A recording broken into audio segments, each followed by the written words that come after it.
féliciter toutes les unités des forces de défense et de sécurité, l'armée, la gendarmerie, la police, la douane, les sapeurs-pompiers, les eaux et forêts, le service d'hygiène, l'administration pénitentiaire, etc. Une fois encore, l'armée, fidèle à sa réputation, a démontré aux yeux de tous sa proximité avec la population.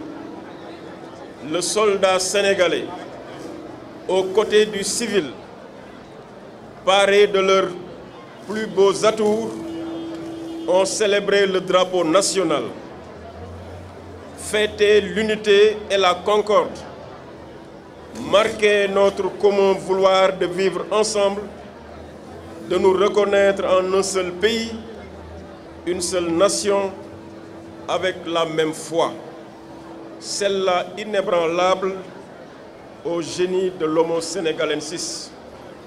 Ce soldat qui défend jour et nuit l'intégrité du territoire national, lui, dont l'engagement au service de la nation ne fait l'ombre du moindre doute, lui qui vit et respire Sénégal, qui fait du respect des lois et règlements son seul et unique credo, qui voue respect et obéissance à sa hiérarchie, qui fait la fierté du Sénégal au-delà de nos frontières, dans le cadre de ses multiples contributions aux missions de paix des organisations internationales.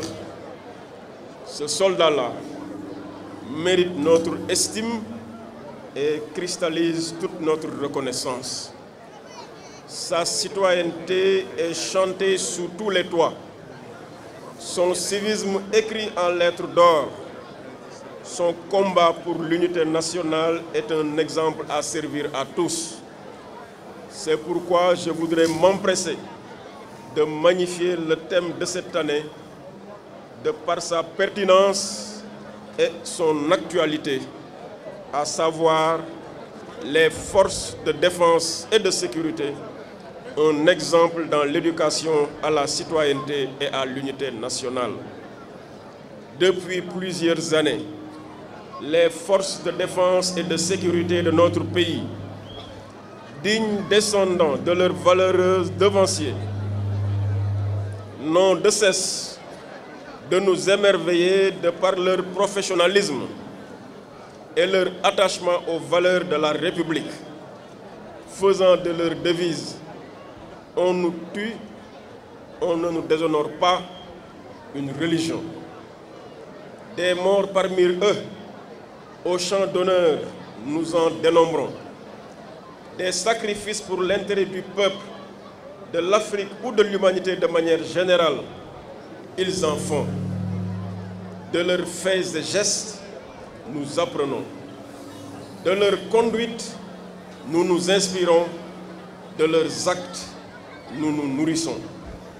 Comment dès lors ne pas rendre hommage aux anciens combattants qui sont les pionniers de cette belle histoire? La nation leur est redevable de leur bonne action. Mesdames, Messieurs, la fête de cette année se tient au lendemain de la cérémonie de prestation de serment de son Excellence, Monsieur le Président de la République, après qu'il eut été plébiscité par le peuple pour un second mandat à travers un scrutin dont la bonne organisation a été saluée par tous. Cela a été rendu possible par le comportement irréprochable, exemplaire des électeurs, servant à tous une véritable leçon de citoyenneté.